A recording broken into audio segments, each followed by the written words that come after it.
tal? Bienvenidos una vez más a Entredichos, que hoy tiene por invitada, diría, a una feminista, política y economista.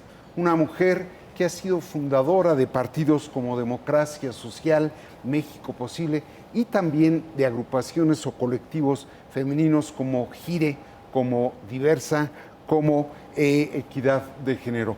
Una mujer que fue candidata presidencial por el partido Alternativa Socialdemócrata y Campesina y secretaria del Trabajo y secretaria de Gobierno aquí en la Ciudad de México bajo el gobierno de Miguel Ángel Mancera. Es actualmente senadora de la República y es con motivo del día 8 de marzo, Día Internacional de la Mujer, que me he permitido invitarla. Te doy la más cordial bienvenida. Oh, gracias, René. Gracias por invitarme. Un gusto, Patricia.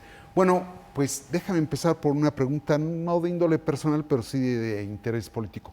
Tú empezaste como trotskista, te corriste a la socialdemocracia y terminaste poniendo el acento en el ámbito feminista. ¿Por qué? Así es. Bueno, primero, efectivamente en la universidad, cuando entré a la UNAM, se formó el PRT a principios de los 80, Partido Revolucionario de los Trabajadores. Me identifiqué. Además, ya en ese momento, ese partido, que estaba ligado a una internacional, que es la Cuarta Internacional, que todavía existe, tuvo una resolución a favor de los derechos de las mujeres. Entonces me pareció como importante, yo en la Facultad de Economía, conociendo esto, y después, luego, ¿no? El 2000, tuvo como la primera candidata a la presidencia, que fue doña Rosario Ibarra. Yo entré como sindicalista, entré a Dina Renault, también como parte de mi militancia en ese partido trotskista, ¿no? Que apostábamos un poco que la clase trabajadora se organizara, fuera la que realmente planteara un cambio, ¿no? Revolucionario sin hablar de armas, digamos, un cambio profundo, ¿no? En las relaciones de poder. Yo fui sindicalista, o sea, fui parte de una dirección del sindicato Dina Renault y siempre con esta mirada, ¿no? Con este compromiso con los derechos de las mujeres, porque también desde la universidad me ligué a un grupo y fui parte de digamos, quienes formamos eso, el Grupo Autónomo de Mujeres Universitarias, ¿no? Que teníamos un trabajo, por cierto, contra la violencia, ¿no? De las mujeres en la universidad y toda la cuestión, por supuesto, del reconocimiento de los derechos sexuales y reproductivos, que era como muy importante, sobre todo el tema del aborto. Entonces, bueno, fue como paralelo, o sea, como que siempre mi militancia y mi intervención para mayor justicia social, digamos, mayores libertades, mayores derechos, fue acompañada de mi participación y de mi militancia en el movimiento feminista, ¿no? Finalmente, en ese movimiento, pues venimos muy del margen, ¿no? Venimos muy del margen y se empieza, pues, a entender, se empieza a comprender, ¿no? Empieza a darse un cambio de paradigma a favor, digamos, del reconocimiento de estos derechos. Y bueno, pues ahí siempre he ido como de la mano, ¿no? Para mí los dos. La justicia social también tiene un ancla en lograr mayor igualdad de oportunidades y de trato entre mujeres y hombres, y todo el reconocimiento, sobre todo, digamos, de estos, por eso formamos Gire con Marta Lamas, ¿no? Para lograr esta despenalización del aborto, que todavía no la logramos a nivel nacional. Mi campaña a la presidencia era eso, ¿no? Mi campaña a la presidencia era poner esos temas como el derecho a decidir de las mujeres, la legalización de la interrupción del embarazo, digamos, por voluntad, ponerlo en la agenda pública para poder avanzar en los derechos de las mujeres. Entonces siempre he estado ahí, ¿no? Como ligando las agendas democráticas y Ahora, de justicia. A partir de aquellos inicios de lo que fue verdaderamente el movimiento feminista cuando arranca, hay un segundo momento, que es el movimiento Me Too, ¿no?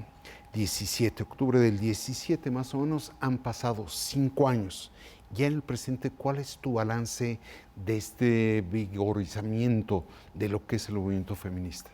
Mira, el balance es que el movimiento feminista en América Latina y en México es el movimiento más dotado para grandes transformaciones. Se está dando un cambio cultural muy importante, no solamente un cambio cultural en la relación mujeres-hombres, digamos, sino en el reconocimiento de que no puede no puede estar atravesada por la violencia el reconocimiento de los derechos de las mujeres como está atravesado en este momento. Y el Me Too es muy importante porque se da en la esfera del trabajo remunerado. Así es. ¿No? O sea, es decir, los abusos a los que se tienen. Nosotros siempre las feministas habíamos dicho es que las mujeres tienen que entregar favores sexuales al dirigente sindical, al gerente, ¿no? Para poder tener un permiso, ¿no? Para atender a los hijos, para poder conseguir un empleo. Siempre lo habíamos dicho. Fue bien importante que mujeres con, ¿no? Con mucho peso, digamos, como artistas o tal,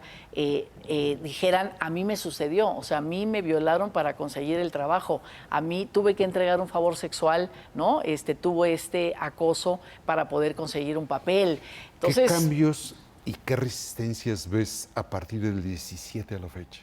Mira, los cambios hemos cambiado muchísimo la legislación, o sea, existen marcos legislativos muy robustos para parar esa violencia, por supuesto para el acoso de la violencia en el mundo laboral. El año pasado ratificamos el convenio 190 de la Organización Internacional del Trabajo contra la violencia y el acoso. Es el último convenio de la OIT, y ahora en mayo va a entrar en vigor y es absolutamente vinculante. Tenemos que hacer lo suficiente en términos legislativos y de política pública, y ahí el sector privado también tiene que ser muy importante porque finalmente aplicarán esas políticas para que no se dé esta situación de acoso y de violencia contra las mujeres, no solamente en el centro de trabajo, sino en cualquier lugar donde desarrolle su actividad, en el trayecto, digamos, en el transporte público. Todos tenemos que hacer un transporte público más seguro, más amable para las mujeres, para que puedan llegar a sus espacios, digamos, de trabajo remunerado. Entonces, me parece, digamos, que sí hemos avanzado en el sentido de que hay una conciencia muy importante de que necesitamos parar esa violencia. O sea, el mundo de lo público nos ha recibido mal, René. Nosotros hemos ido a la escuela, hemos ido a las empresas, hemos ido al trabajo remunerado y nos han recibido mal, nos han recibido con violencia, con desaparición, ¿no? Tanto al interior de las familias, pero al interior de las escuelas, al interior de las universidades, al interior de los centros de trabajo, y eso tiene que parar. Pero hay una conciencia, o sea, el tema está en la mesa, el INEGI te da datos, Coneval, ¿no? Ahora con todos los datos sobre pobreza te da datos, o sea, está la evidencia y bueno, pues las instituciones, digamos, ¿no? Les cuesta más trabajo moverse. Yo veo un cambio sustancial, particularmente en el ámbito de la representación política de las mujeres, pero no veo que repercuta todavía en su condición social, incluso diría humana.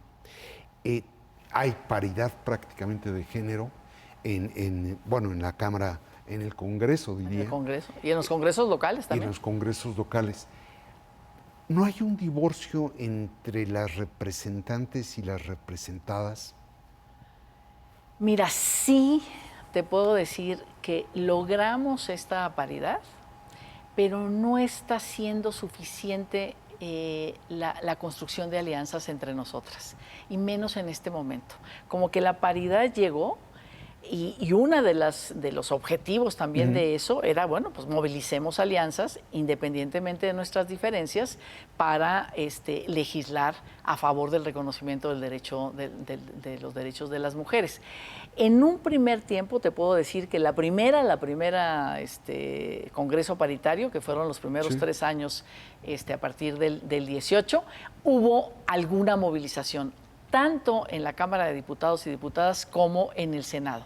En este momento está muy paralizado. No estamos pudiendo construir acuerdos y, por lo tanto, lo que construimos en esta primera legislatura, derechos para las trabajadoras del hogar, que fue súper importante, con seguridad social, todo eso que fue simbólicamente muy importante. Nosotros estamos aquí porque hay trabajadoras del hogar en nuestras casas haciendo nuestro trabajo. Logramos un acuerdo, una reforma constitucional para reconocer el derecho al cuidado, la responsabilidad del Estado. Las mujeres estamos ancladas, estamos cuidando niños, niñas, adolescentes, adultos mayores, dependientes, personas con discapacidad, personas enfermas. En la pandemia fue clarísimo el confinamiento, o sea, las mujeres cumplimos con ese mandato, mandato cultural, ¿no? Y necesitamos mover eso, necesitamos moverlo para que tener políticas de cuidado, y no hemos construido los acuerdos entre nosotras sobre el asunto, y tampoco en los congresos locales, aunque en algunos, hay que decir, la mayoría de mujeres de Morena, digamos de la coalición gobernante, lograron despenalizar el aborto en 11 estados de la República, digamos, con apoyo de otros grupos parlamentarios en cada lugar, y eso me parece muy importante, porque finalmente el presidente no le gustaba esto de la despenalización del aborto, y bueno, pues las mujeres legisladoras dijeron adelante, pero de nuevo, es en la legislatura pasada, como que en este momento estamos todas muy metidas en la polarización, y entonces nos impide construir la fuerza para negociar. Déjame traer a pantalla, armaron un conversatorio justamente en el Senado de la República la semana pasada, y ahí la representante de ONU Mujeres, Belén Sanz, dijo algo que quería traer a la pantalla. ¿Cómo no? Hemos estimado desde ONU Mujeres cuánto tardaríamos en alcanzar la plena igualdad ante la ley en todo el mundo, es decir, eliminar todas las leyes que o discriminan a las mujeres o que no tienen un enfoque de género adecuado, que pueden tratar los derechos de las mujeres, pero no hacerlo desde un enfoque garantista de derechos. La estimación de ONU Mujeres nos indica que más de 2.5 billones de mujeres y niñas se ven hoy afectadas por leyes discriminatorias en el mundo, y que tardaremos cerca de 300 años, o sea, 3 generaciones más, para eliminar estas brechas tan solo en las legislaciones de nuestros países. Ahí está el dato. Qué barbaridad. Qué barbaridad. Qué barbaridad. Por eso creo que, es decir, este gran acuerdo que tenemos en México para garantizar paridad en todo, paridad en gobiernos, paridad en los 3 órdenes de gobierno, en los órganos autónomos, en los 3 poderes del Estado, y por supuesto, digamos, algo muy importante porque legislamos en el Poder Legislativo, que esa paridad se convierta en que esos 300 años los jalemos, ¿no? Lo que nos toca a nosotros en México, los jalemos lo más posible para tener legislaciones ya. Pero lo que te digo es, yo espero que esto cambie. Pero en los últimos 2 años, ¿no? Ya en esta legislatura llevamos año y medio, nos falta año y medio, no hemos podido construir acuerdos importantes, ¿no? En la pasada también hicimos unánime en el Senado, votamos reformas para cerrar la brecha salarial, reformas contra el acoso y la violencia, reformas para permisos paternos, que los hombres asuman su responsabilidad cuando nacen sus criaturas. La polarización está afectando la causa. Absolutamente. Esos 300 años se pueden quedar ahí si no somos capaces como de brincar eso, ¿no? De ya no denostarnos. En este momento hay como mucha división en el movimiento feminista. O sea, no si eres feminista o no eres. Si piensas de esa manera, entonces quiere decir que ya no eres feminista, entonces yo soy más, yo soy menos. Digo, hay una descalificación muy grande, ¿no? De unas y otras, y estamos perdiendo tiempo. Estamos perdiendo tiempo. Hay una movilización muy importante, hay nuevos colectivas de mujeres jóvenes en la calle, ¿no? Sobre todo contra la violencia, pero también con otro tipo de demandas, y estamos perdiendo el tiempo. Las mujeres que estamos en los espacios de toma de decisión, ¿no? Las del gobierno federal pues están en su rollo, ¿no? Las de diferentes bancadas estamos en nuestro rollo, y no está habiendo como un diálogo para decir, a ver, durante 2 minutos avancemos antes que las diferencias nos separen, porque no podemos esperar 300 años, porque eso tiene que ver con la vida, ¿no? Con la vida, con la calidad de vida, con la posibilidad de derechos para mujeres y Ahora, niñas. Me decías tú una cosa que me parece que es la sustantiva. Sí veo yo un cambio en la conciencia, en la cultura, pero a veces siento que ponen más el acento en el cambio de leyes que en el cumplimiento de leyes, por no decir, no van contra la impunidad. No hay una falta de correspondencia entre la acción legislativa y la acción política. Absolutamente. Yo creo que digamos que ya tenemos mucha legislación, ¿no? Ya tenemos mucha legislación. Creo que hay mujeres peleando eso, o sea, peleando la política pública, decir, a ver, si ya está la legislación, pues ya nada más tenemos que aplicarla y darle seguimiento en este sentido. La manera en que tú puedes saber que realmente importa es el presupuesto público, René. Y el presupuesto público no se ha podido robustecer para que estas legislaciones puedan avanzar. Incluso cualquier avance, por más chiquito que tengamos en este momento, de realidad. Exacto, no, hay una cláusula final que dice, bueno, pero todo esto se pagará con lo que hay, ¿no? Entonces dices, no, espérate, pues con lo que hay pues ya está repartido, necesitamos un poco más, ¿no? Para que pueda ser la política adecuada. Y entonces eso, pues obviamente que al que hace política pública lo justifica. ¿Saben qué? Pues yo tengo para esto. No tengo para ninguna cuestión novedosa, ¿no? Entonces sí, por eso te decía que el diálogo entre los congresos y las que hacen política pública, que puede ser un diálogo de poderosas, digamos, poderosas en nuestro entorno, en lo que estamos haciendo, no se está dando. Creo que en este momento, digamos, uno de los cuestionamientos o uno de los retos que tenemos que dialogar, que tenemos que poner en la mesa en esta movilización del 8 de marzo, porque efectivamente no puede ser que cada 8 de marzo y tengamos el mismo número de asesinatos, el mismo número de feminicidio. Ahorita vamos a hablar de eso, si te parece, pero déjame ir primero a un corte. Sí.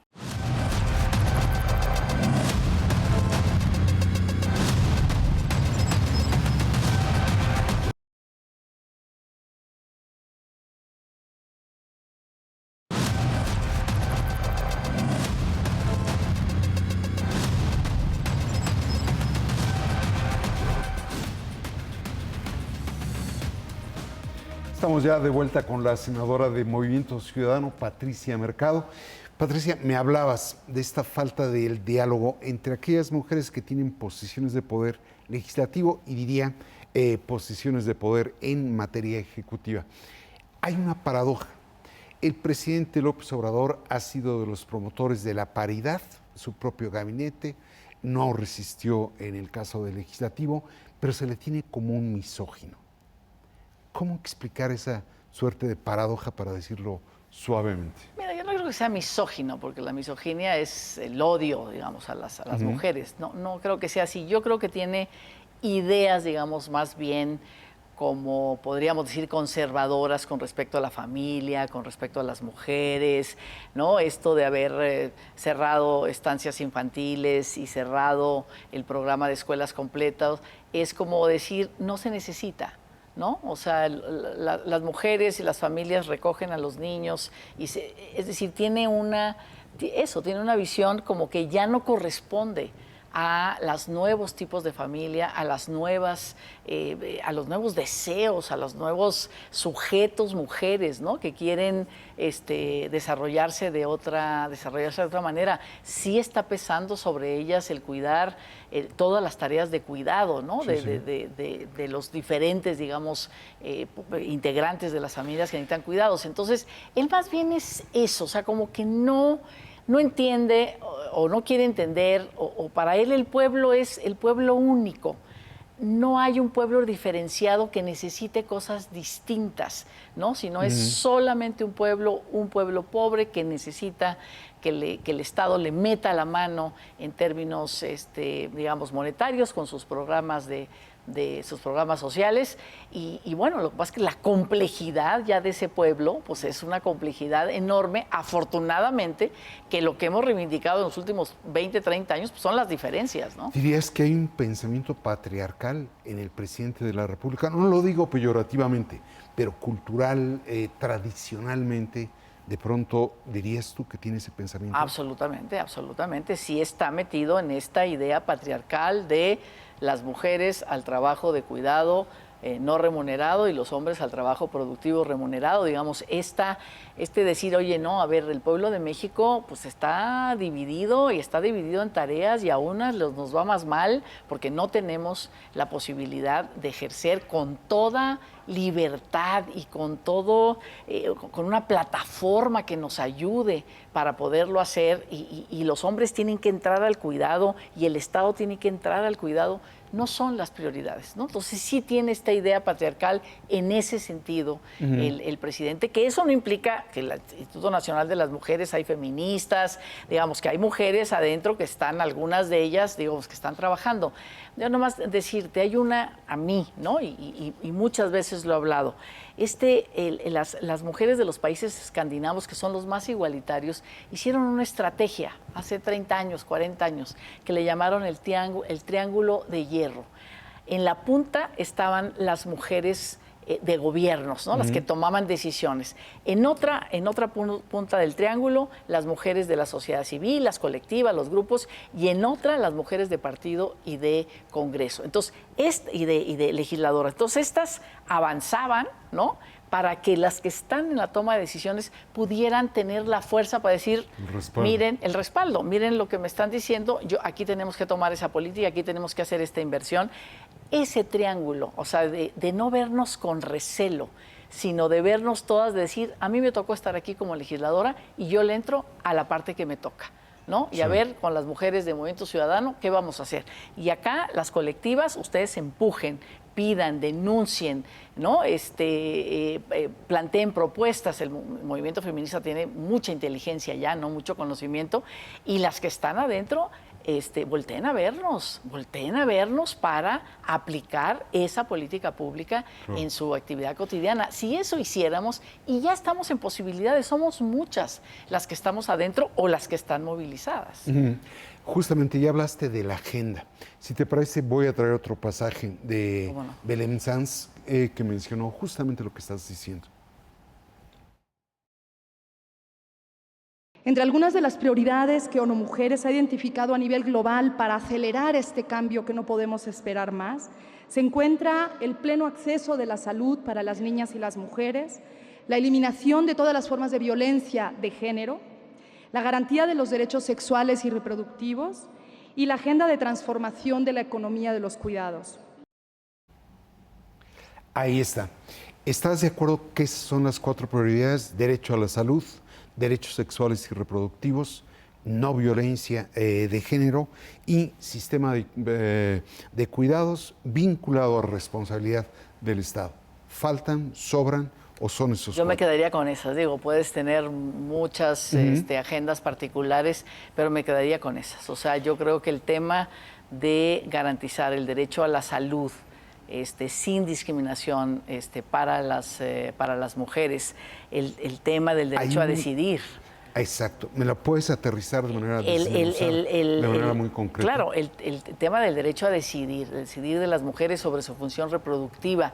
Estamos hablando incluso de la menstruación, es decir, necesitan las niñas y las adolescentes dejan de ir a la escuela 3 días, 2 días, 5 días cada mes, sobre todo las grandes mayorías, porque no tienen acceso a la toalla sanitaria, porque no tienen acceso o porque tienen, digamos, una menstruación incapacitante, ¿no?, que no les permite ir a la escuela y que eso no es reconocido. Entonces, efectivamente, lo que necesitamos es que el sistema de salud, ¿no?, atienda a las mujeres en todas sus problemáticas, sobre todo las ligadas, digamos, a su función reproductiva, ¿no? Los derechos sexuales, que tiene que ver con educación sexual en las escuelas. Tenemos un embarazo adolescente altísimo, son 1000 partos diarios, ese es el dato del Consejo Nacional de Población, 1000 partos diarios de adolescentes y jóvenes menores de 18 años, 1000 diarios, donde tenemos un número de 10 y 11 años de niñas, ¿no?, que tienen su parto todos los días, o sea, 2, 3 partos todos los días. O sea, el dato es aterrador en el sentido de estamos hablando de salud y estamos hablando de vida, ¿no? De la vida de esas niñas, de esas adolescentes, la gran mayoría, pues obviamente la gran mayoría, esos embarazos sin decidirlo, sin planearlo y sin tener políticas anticonceptivas, sin poder ir a un centro de salud y que las atiendan, ¿no? Para decir, oye, pues tuve una relación, no hay anticonceptivos, no hay la píldora del día después. O sea, cuidar, ¿no? O sea, cuidar a nuestras niñas y todo lo que implica, como yo decía, la educación sexual, ¿no? La educación sexual que tiene que ver con esto, con derechos sexuales, el derecho a la educación. Déjame saltar el capítulo de violencia porque lo quiero tratar con más detalle. Y sistema de cuidados. ¿Qué es eso? Mira, el sistema de cuidados es, a ver, primero es decir, ya las mujeres no podemos ser responsables del cuidado de los vulnerables, niños, niñas, adolescentes, enfermos, personas con discapacidad, adultos mayores dependientes. O sea, las mujeres hemos ido al mundo de los derechos, ¿no? La escuela, las empresas, el trabajo, la participación política. Los hombres no han venido de la misma manera a las responsabilidades, familiares y el Estado está, no digo que ausente, ¿no? Porque sí, o sea, la escuela pues es una política de cuidado, ¿no? Amplia. Las clínicas, pues ahí cuidan a los enfermos, por lo menos mientras están, no en la convalecencia, pero sí en la enfermedad. O sea, es decir, ahí tenemos políticas de cuidado. Pero el cuidado de los dependientes está en los hogares. Necesitamos sacarlo de los hogares, llevarlo a política pública, inversión pública, generación de infraestructura social para el cuidado. Porque si no hacemos esto, las mujeres estamos ancladas, ¿no? Estamos ancladas en estos trabajos no remunerados que no nos permite salir por mejores salarios, capacitarnos en el trabajo, poner mejores empresas, una participación social, comunitaria, política de otra manera. Estamos ahí ancladas, ¿no? O sea, queremos salir, queremos en mejores condiciones, pero hay algo que se le llama el suelo pegajoso, que es que estamos encargados de de los cuidados. Entonces, el sistema es ir avanzando en una política que reconozca que el Estado tiene la responsabilidad de los cuidados, no las mujeres. La población estamos envejeciendo, ¿no? Vamos a hacer una población cada vez más vieja que necesita cuidados de alguna manera, porque a lo mejor hay discapacidades, a lo mejor hay enfermedades, y también las enfermedades están siendo más, digamos, más crónico-degenerativas, se le llama, ¿no? Que necesitan más cuidados. ¿Quién va a hacer eso?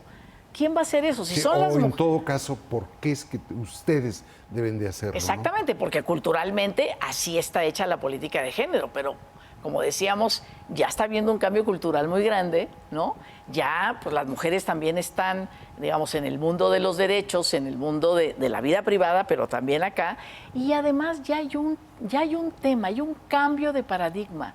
Las personas, sobre todo las poblaciones más jóvenes, hombres, mujeres y en general todas las personas, tienen una relación con el tiempo y el espacio distinta, ¿no? Para los hombres antes era vete de tu casa y no regresas hasta quién sabe qué horas, ¿no? En este momento ya no. La conciliación, familia, ¿no? Trabajo, vida personal, ya está siendo un nuevo valor, sobre todo después de la pandemia, ¿no? Se valora más eso. Entonces, como Estado, pues hay que responder a esos nuevos valores de la sociedad, ¿no? Vamos al capítulo de violencia, que es el que de pronto más llama la atención. Es decir, 10 feminicidios al día. ¿Es que hemos empeorado o es que se ha visibilizado algo que ya existía?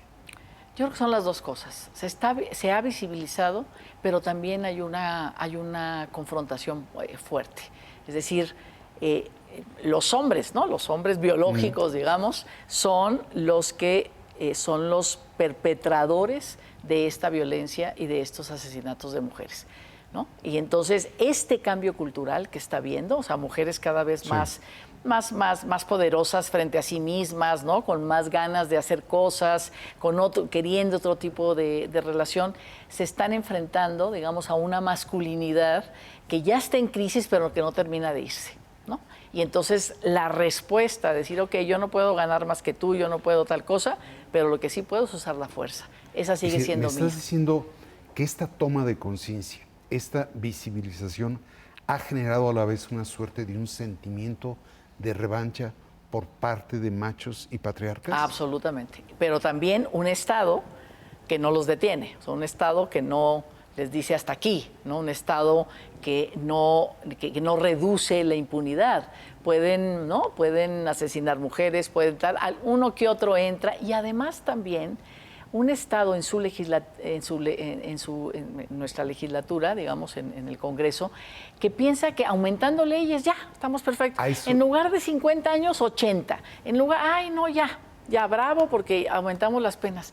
Claro que con eso no se acaba. Lo que necesitamos es que no haya, aunque sean 20 años, pero que no haya impunidad. Y lo que más necesitamos es que no se violente o que no se asesine a las mujeres. Muchos de estos, sobre todo feminicidios, hay alertas, hay muchas alertas. Las mujeres van al centro comunitario, van a la clínica, van a tal y dicen, bueno, me pasó al Ministerio Público, y las dejan ir solas, las dejan ir, ¿no? Y entonces no hay un sistema conectado, por lo menos que hubiera eso, un sistema conectado para una alerta. Oigan, esta mujer ya vino a la clínica 2, ya fue al centro comunitario tal, ya llegó al Ministerio Público, el otro día un policía la vio que la estaban golpeando, o sea, ¿no? Entonces, ¿sabes qué? Aquí hay una alerta.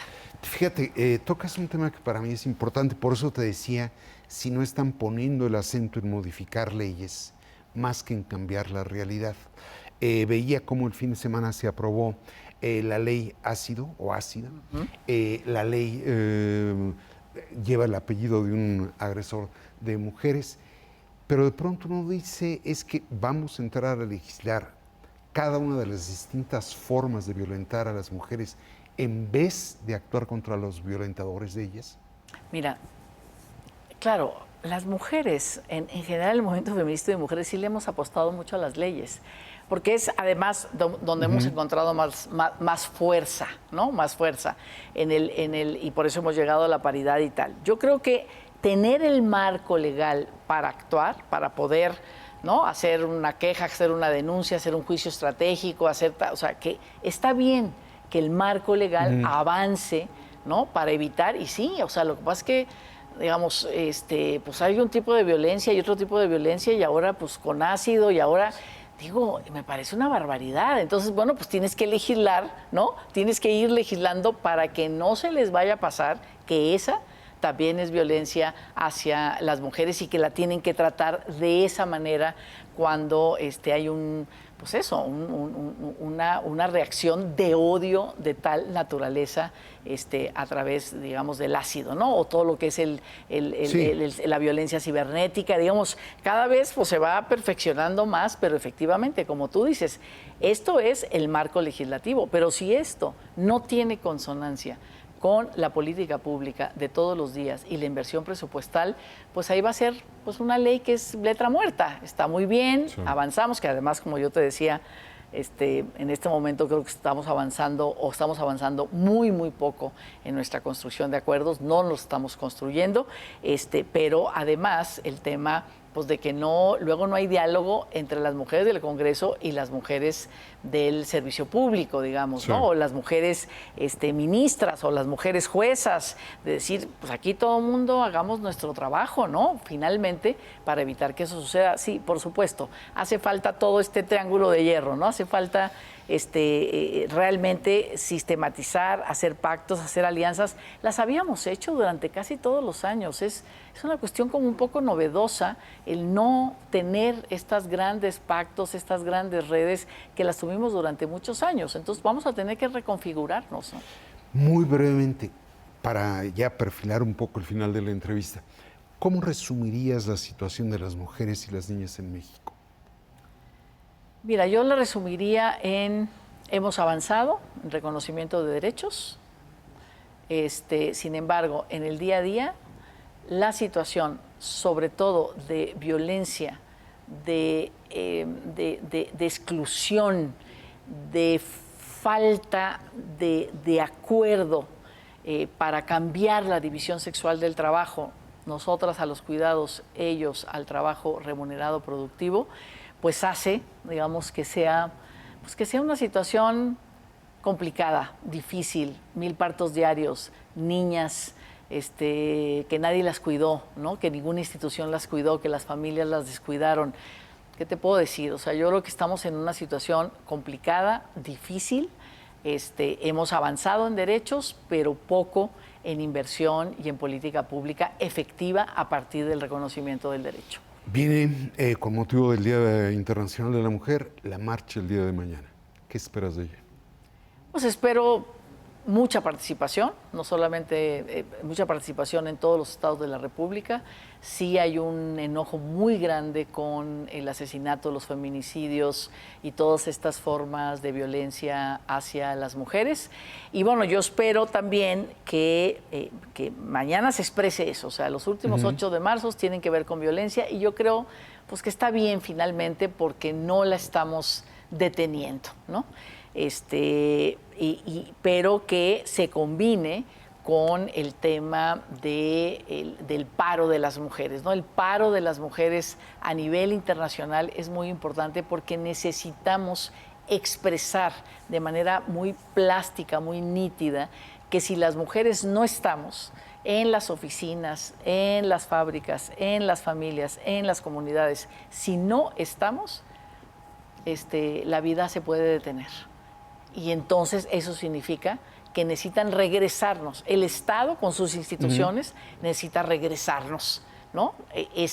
En inversión, en derechos, en política pública cotidiana, en cuidados y tal, necesita regresarnos ese potencial que sin nosotras no funciona las sociedades, no funciona nada, ¿no? Entonces, bueno, que no solamente nos quedemos en el tema de violencia, que es una expresión del desprecio que hay por lo que nosotras hacemos y por la importancia de nuestra contribución a la vida, ¿no? Y entonces tenemos que meternos a este tema y no solamente esto que es más consecuencia que algo más, digamos, de estructural, ¿no? Entonces, las dos cosas, yo eso espero de la marcha, que estén como las dos agendas muy claramente y que a partir de eso pues podamos encontrarnos y tirarnos lazos entre nosotras.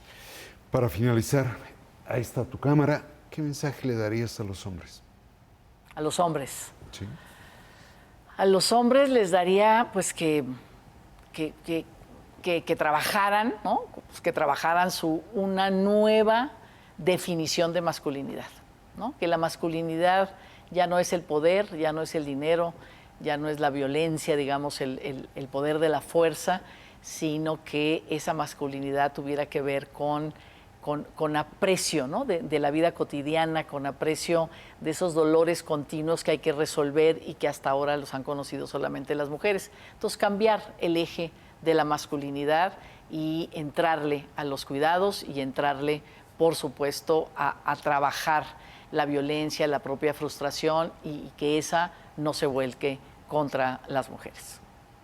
Pues te agradezco mucho la disposición. Gracias a ti, René. Como desde luego le agradezco a los seguidores de El Financiero Televisión el hecho de acompañarnos aquí en Entredichos. Muchas gracias.